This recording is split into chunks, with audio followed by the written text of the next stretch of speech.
Hey, what's up, everybody? BDO44 coming at you with another video. All right, our team was at battle tonight. That was a absolute war. 145, 144. The Lakers squeeze out the victory in double overtime. LeBron James gets his career high for rebounds, 36 points, 20 boards, 12 assists. D'Lo had about 28 points. I think uh, Anthony Davis had 29. Worried about his injury. He might have had some type of growing pull or spasm or something, but he was able to finish the game. Steph Curry had like 46 points with a bunch of clutch buckets. Klay Thompson, I don't remember what he had, but a lot of clutch buckets. Kuminga was on fire at one point. Oh my God, man. That's what I gotta say about that game, man. I feel like we were at battle. I do not remember a regular season game keeping me on the edge of my seat in this LeBron James era like this one did. In the 7 years or 8 years, however long it's been he's been here, I don't think I remember a game that had me just quite feeling like this. Not in the regular season. Not some of them playoff games wasn't this difficult.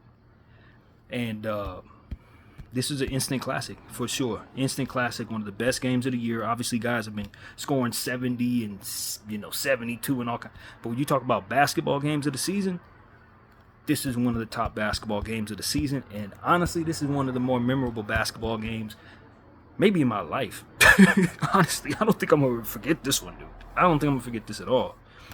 Just because personally I'm in a room that, in a hotel right now. And just the whole fact that I was able to see this game on the TV as opposed to watching it in my phone, which like 99% of the games I do, I have to watch on my phone. So this is one of the ones where you remember where you were when you saw it. And for me, I will definitely remember all of, not only the game itself, but just the vibes of how this night felt watching this game on this TV screen in this moment. And I tell you, man, I just want to take my hat off to all the athletes that participated in this basketball game, man. It was hard fought. Vanderbilt was unbelievable, man. Plus 30 on the night. Unbelievable plus minus. Taurean Prince 0 for 2, minus 24 last I checked with 24 minutes. Just absolutely useless. And the lead that they had into that, at the end of the half, we were up, going into the third quarter feeling good. And they went on like a 25-4 run. And it was solely because Taurean Prince was on the floor with Austin and D'Lo. We keep saying that doesn't. Austin and D'Lo are not the greatest defensive backcourt in the world, and that's me putting it lightly. But when you have them down there with Taurean Prince, it's really bad. And that's what happened. They went on a run because of that. We put Vando in, everything stabilized. And that's why he's a plus 30, because he was a part of everything positive on the floor. Everything positive on and everything negative on the floor had to do with Taurean Prince. It's in the numbers. Go check it out. It's in the numbers. Vando's a plus 30. Taurean's a minus 26. The numbers tell you what it was. When that four-man lineup with Bron, AD, Austin, and D'Lo are on the floor together, if you put Taurean in there, it's garbage. If you put Vando in there, it's amazing. The end. The end. Never has there been more of a glaring, obvious nature of what it is I just described in this basketball game right here. Study it. Study it if you must. It just really comes down to the roster is great when Vando is in it. That rotation is great when Vando's in it, and it's horrible when Taurean's in it. That's it. And that was the story of the game. Who were they on the floor with? If they were on the floor with Vando, they did fantastic. If they were on the floor with Taurean, they were struggling bad. That's all it was to it tonight, man. And I'm telling you, it was fantastic basketball play by everybody. Rui played well. Austin Reeves was fantastic, hitting clutch shots, clutch free throws. AD was driving me crazy, man, because when he came back from that groin injury, we had so many empty possessions in the fourth quarter because he was missing chippies, missing mid-range jumpers, missing corner threes. And then he was on the defensive end. They found a way to get him switched out on Steph Curry, and Steph Curry was cooking him. Layup, clutch three. It was just like, my God, we have got to find a way to figure something out. And D'Lo Russell, man, in the second overtime, D'Lo Russell had turned the ball over twice. They started reading what he was doing. It was like a screen, and then he tried to do an overhead hook pass to Bron, and they started reading it, and they tipped it twice. He came down just when you're ready to give up on D'Lo, saying, man, you didn't through this game, and hits a backbreaker 3-point shot with like 13 seconds to go. Just an absolute backbreaker. I think that D'Lo's weaponry, what he brings to this team, is going to be missed when we make this trade, man. I like what Murray brings to the table, but tonight you really saw why you need D'Lo Russell too, man.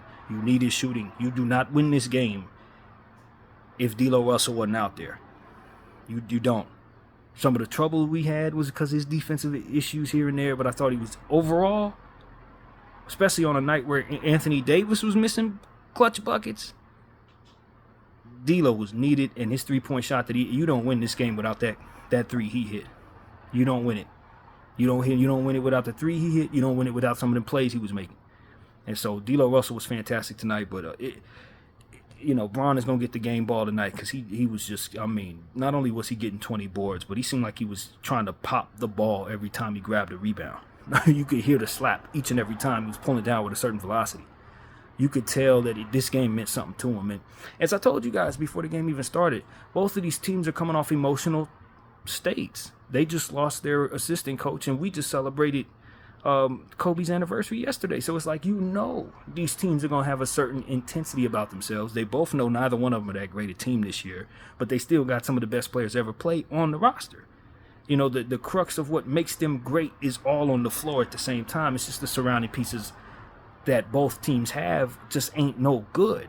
The front offices haven't done justice by these great players, but they still got plenty left. And this all came together on a Sunday, or rather Saturday, on ABC. You knew these big stars would show up for this big ABC moment. Pau Gasol was in the house. You know what I'm saying? It was a big time game, man. And I was frustrated because listening to ABC, man. Doris Burke was really, really going for the Golden State Warriors. Mike Breen would scream louder for the Warriors than he would for us. It was so very, it was a vindication. I think that's the word. I felt so much gratification walking out of there with a victory for that reason alone. For them to have to say, and the Lakers win after glazing the Golden State Warriors all damn night, nothing feels better. Nothing feels better. And I know it's Malika Andrews' birthday. She's a Golden State Warrior fan. It felt great to beat her team on this day. Happy birthday. All of these things come together, just make it fantastic for me personally. Just personally, I'm telling y'all, this was probably one of the more gratifying basketball wins of the modern times that we're in, of the LeBron James era, for sure. I want to watch this game again. Now that I know the outcome and all that, I want to see the game again. It was one of those, man. And I don't remember the last time we had a game like that. Back when the Kobe and Shaq era, we would have games like this 4 or 5 times a year. But in this era, with us having so many self-inflicted wounds with our rotations, so many lackluster games because of Darvin Ham and his nonsense, because players are having bad years and all that, we don't have too many games where you say, wow, that was fun to watch. We won, and I want to watch it again. This was the one. This was the game right here for that. I feel sorry for anybody who's a Laker fan who missed this basketball game, although I will tell you that this was not for the faint of heart. This was not for people who are highly stressed or nervous. This was one of the most intense basketball games I can remember. Most definitely. And so that's what I want to say, man. I don't know if we're ready for another basketball game. Obviously, we're on the road now. This is the beginning of a road trip. Love to see us start the Grammy road trip this way. Darvin Ham and his rotations were bad, as usual. Steve Kerr and his rotations were bad, as usual. Just being honest, both of them coaches probably need to go. But at this point, I'm just happy to be on the winning side, man. I'm happy to be on the winning side. Taurean Prince, Coach actually subbed Taurean Prince in on the final play. He really did. Luckily, it had no bearing on the basketball game because LeBron James drove at the basket. Another reason why this game was extra fun to have won. And he got to the line for clutch free throws. You hear that, Skip? Skip Bayless, who's been saying LeBron James got the free throw demon. I want to hear from you now. Because he hit both of those free throws in a clutch moment. He didn't run from the smoke. And that's your spiel when it comes to the king. Skip Bayless is constantly telling us, he's been telling us for over 20 years, that LeBron James is afraid to hit clutch free throws, that he will avoid contact in clutch moments because he doesn't want to hit clutch free throws, that he has the free throw demon. Well, there you have it, Skip Bayless. He hit both of them. So this game was vindicated in every way. I don't even know if I'm using that word correctly, but this was one of the more gratifying wins of LeBron James' tenure as a Laker, man. It really was. For him to get 20 boards, that's another reason why I was appreciative of this. I've been waiting for him to get his 20 board career high for a long time because he's always knocking on the door when he has big rebounding games, 18-17, 18-17, but he never quite cracks 20. First player since 1979, Kareem Abdul-Jabbar, to get 36 points, 20 boards, and 10 assists. So I'm telling you, man, this was a historic one. And Steph Curry is the greatest shooter ever played, man. No one touches him. He doesn't even have anybody behind him. He's the best shooter, and he's the second best shooter too, if you ask me. It's that real, man. That dude he's annoying to go against because he's going to hit shots. You think you got a nice little lead? You do not. He's going to hit some incredible shot.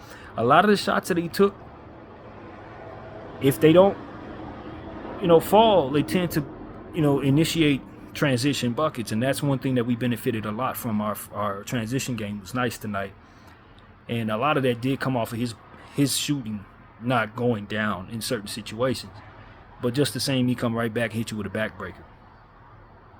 But we had a splash brother on our team too. His name was D'Lo Russell, and he hit them with a backbreaker. So for those who don't want D'Lo to be traded, listen, man. It's going to be hard to move on from this dude now, man. I'm not going to lie to anybody. After this game, it's like, he's still doing this, and we really needed what he did. And I don't know that DeJounte Murray does any of this. I don't think he does, man. DeJounte has his strengths and his weaknesses, and maybe he finds a way to win this game, too, in his own way. But we saw D'Lo tonight, man. We saw it. When you're going up against the Splash Brothers, you need one on your side. And we had one. That's it. That's all there is to it. You can say what you want. You can be quiet if you want, but you don't win this game without him hitting that bucket in second overtime. And so, man, I tell you, man, that second half was a half of runs. They went on a 25-4 run or something like that, and we went on a 14-0 run. At the beginning of the fourth quarter, we went on a 10-0 run. It was just runs back and forth, back and forth. No one could ever quite get that feel for this basketball game or get any distance from the other team. Draymond Green, certain things that they did out there officiating-wise, the flagrant, that could have been a flagrant when he hit AD across the face. I think he was trying to play the ball, but he swung all the way through it. He just smashed the man right in the mouth. I mean, it was the wind-up. Why that wasn't a flagrant, you tell me. And then the screen on that final offensive play for Steph Curry, where he set a screen and my boy Vando hit the ground. Some may say that was also a moving screen. I don't know. The overturned three-point shot, I did think that was a 2, but boy, did they call it a 3 on the ground and then overturned it for the Warriors. So it was a lot of stuff that you sit there and say, well, if they get it right, I don't have a problem, but it did not go in our favor a lot of the time when they were trying to blow the whistle a certain way. And then just the same, when you look at the free throw discrepancy, we got to the line twice as much as them. So it's going to be some Warrior fans who are going to look at that and feel like they got cheated. So, it is what it is. But it came out to be a double overtime basketball game that needed big shots from everybody, and ultimately came down to LeBron James hitting 2 free throws, for which Skip Bayless tells us Bron should not, in theory, ever be able to do. So that's what I got to say, man. I was so happy that this game was in Frisco, my mom's hometown, and we were able to get a victory. My mom never rooted for the Warriors. She's a Laker fan through and through. So this one meant something. This one meant something, man. Rest in peace to Kobe. Rest in peace to their assistant coach. This game meant something to both teams, and I'm very glad we were the one that came out of there with a victory. So that's what I gotta say, man. You don't get this type of excitement out of Laker games in this year, man. You just don't. We're not a good team, really not. But on nights like this, You get to celebrate a victory because your team came and showed up to play for another big game. You know what I mean? Probably turn around and lose to the Charlotte Hornets next or something like that. You know what I mean? But we won this one because it was on national television. Steph Curry, Draymond, Clay on the ground out there. We were going to show up for this one.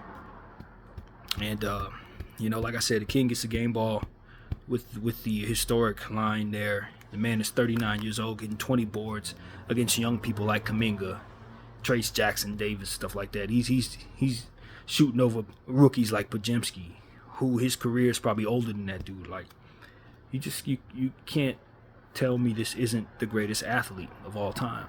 You can't tell me he's not.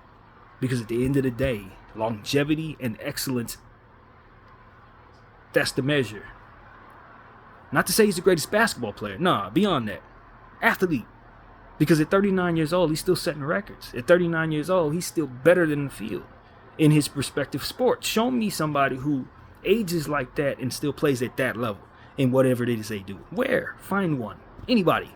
Was it Pele from soccer? Who? And so that's what it really comes down to. If he ain't the greatest basketball player, fine. He's the greatest athlete.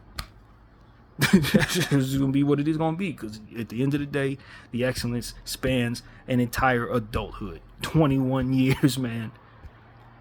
And he's still setting career highs, bro.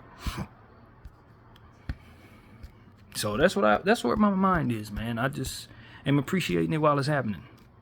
I appreciate D'Lo while he's here hitting big shots for us, because I know, the odds of us making a trade is probably pretty high. I appreciate LeBron James playing at this high of a level. I appreciate Anthony Davis being healthy despite the injury bug biting as it did. He was able to come back out there and finish the game. You know what I mean? I appreciate Austin and the way that he played tonight. Vanderbilt being healthy is something to appreciate if you're a Laker fan, because Lord knows, ain't no way in hell you win this game without all of his energy tonight. All of his plus 30 points out there. And this is just an instant basketball classic, man. This is an instant classic. And I'm glad to have been on the winning side of it.